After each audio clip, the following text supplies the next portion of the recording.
Tonight on Connecticut's news station, a legal roller coaster that could impact your access to health care. Why a major hospital sale still hangs in the balance. We're getting a taste of the new heart of Hartford this weekend. You can try all of some of Hartford's small businesses have to offer. We're live at Hartford Taste with a preview. Plus, getting a little bit dark outside with a few showers in spots, but they won't last all weekend. The timeline and which of the 2 days will be better ahead.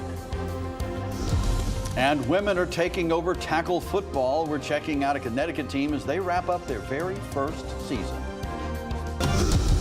Now at 6, this is Fox 61, Connecticut's news station.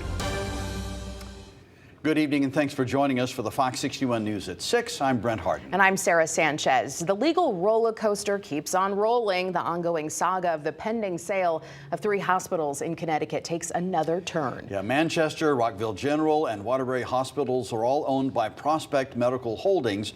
This week, the company filed a counter lawsuit against Yale New Haven Health, which wants to buy the properties. Fox 61's Julia LeBlanc joining us now live in New Haven with the latest. Julia. These are counterproductive. These two entities will have to come together. Years after initial attempts to buy out 3 hospitals in Connecticut, the fate of Manchester, Rockville General, and Waterbury hospitals once again hangs in the balance. All eyes are focused on it. The Department of Public Health, the governor's office, the legislative branch will be doing everything we can to allow and to foster a environment where these two parties can come together. Legislators on Connecticut's Public Health Committee say they'll make sure of it, and Governor Ned Lamont is still hopeful. I think a transaction is going to get done. The transaction between Yale New Haven Health and Prospect Medical Holdings has been pending for 3 years now. That's when Yale reached out, wanting to buy the 3 properties for $435 million. But last month, Yale filed a lawsuit against Prospect Medical in an attempt to get out of it. They argue the company has violated the contract, letting their properties fall into disrepair, defaulting on rent and tax liabilities, and driving away physicians and vendors. Since then, the state stepped in. 2 weeks ago, I got the principals together in the room. They hadn't been in the room before. But now Prospect Medical is filing a counter lawsuit, arguing Yale breached its agreement by, quote, failing to deliver the agreed upon purchase price to PMH and by failing to take reasonable efforts to complete the transaction. There are about 500,000 citizens of the state of Connecticut. Their health and their well-being is dependent on these healthcare systems. It's why the Department of Public Health has been keeping a close eye on the hospitals, and why our Attorney General is conducting an investigation into the financial practices of Prospect Medical. We're going to make sure that they do better than they have and that we continue to keep the patients safe. As they work together to push this sale through. Well, they have a signed agreement that goes back a couple of years. They're waiting for the audited financials right now, which is a condition of the deal. I'm told the audited financials are delayed, but they ought to have them within a month or so. A spokesperson for Yale New Haven Health is responding to this countersuit, sending a statement saying, in part, quote, the lawsuit filed by Prospect is a clear attempt to shift attention away from the for-profit California-based company's mismanagement of their Connecticut facilities and neglect of the communities who entrusted them with their care. Now, Yale says they will continue to stand by their suit and fight and defend themselves until the very end. We are in New Haven. Julia LeBlanc, Fox 61, Connecticut's news station. Thank you, Julia. A sunny weekend ahead, but there might be a rain cloud or 2 or 3 or 4 on the way. And some raindrops to go with them, I guess. Yeah. Meteorologist Ryan Breton join us now. Ryan, what's the weekend look like? Actually, pretty good tomorrow. That's definitely the pick. A really nice day. But before we get there, we have a couple of showers. One that's getting close to the city of Hartford right now. It actually is weakening a little bit, which is a good sign. But still, you may see a downpour in the next 15 or 20 minutes, and it is raining quite hard in spots from Bloomfield down to Farmington and Avon. And this is moving to the northeast. So Manchester, Ellington, Vernon, you would be up next for a little bit of rain. But that's just about it. Eastern Connecticut, we're dry. And behind this shower, it is dry as well. So most of your evening plans are in fine shape. But there may still be another random shower or 2 through about 9 or 10 o'clock tonight.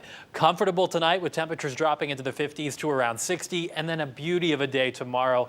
A nice low humidity, a little bit breezy. breezy with a mix of sunshine and clouds, and high temperatures tomorrow that will get into the mid and upper 70s. 79 in Bridgeport, 78 in Hartford, 75 in Groton. Good day to hit the beach. It will be a little bit breezy with a west wind 10 to 20 miles per hour. So if you're thinking of doing any boating, whether it be on the lakes or out on Long Island Sound, there might be a little bit of an added chop. But overall, this is the pick for outdoor plans this weekend. Changes do come in for Sunday, though. We have a chance for showers then. We'll time that out and take a look ahead to next week. Coming up in about 10 minutes. All right, Ryan, thank you. We have new developments tonight in a 17-year-old cold case in Hartford. Police have made an arrest. They say Ramon Smith shot and killed Joshua McClelland on Blue Hills Avenue on March 25th of 2007. Responding officers that day found McClelland suffering from multiple gunshot wounds. He was taken to St. Francis Hospital where he later died. Smith was found and arrested in Warren, Maine on Tuesday. He faces murder and criminal possession of a firearm charges. In Manchester, police are looking for a hit-and-run driver who struck a teenager. It happened at the intersection of West Middle Turnpike and New State Road this morning. The 15-year-old boy was on a scooter when he was hit by the car. We'll take a look. This is the car Manchester police are looking for. It's a green Nissan Altima with Massachusetts plates, but the plates on the car aren't the actual plates registered to the car. Police say the car has a spare on the front right side. You can see it in that photo, and a large dent in the rear left corner of the bumper and damage to the right side mirror from the crash. Call Manchester police if you have anything to help in their investigation. Financial help is on the way from the state to help residents living near Job's Pond in Portland. $187,000 has been allocated to finance the installation of pumps in the vicinity of Job's Pond. The money will be combined with $562,500 in federal matching funds from the Department of Agriculture. The pumps will be used to divert groundwater to the Connecticut River. Well, happening tonight, a bar in Southington is raising money for the family of fallen state trooper First Class Aaron Pelletier. Tonight until 9 p.m., Smoke and Metal will donate 15% of sales. They're located on Liberty Street. They're also having a raffle with gift cards and items from local businesses. And all the money from that will also go to Trooper Pelletier's family. Trooper Pelletier was killed more than a week ago in the line of duty and was laid to rest on Wednesday.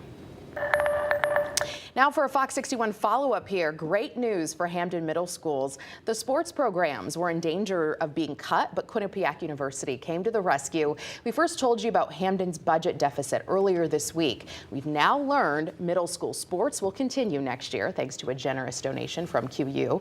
Hamden Mayor Lauren Garrett said, quote, Quinnipiac shares our commitment to student athletes and is a proven good neighbor to the town of Hamden.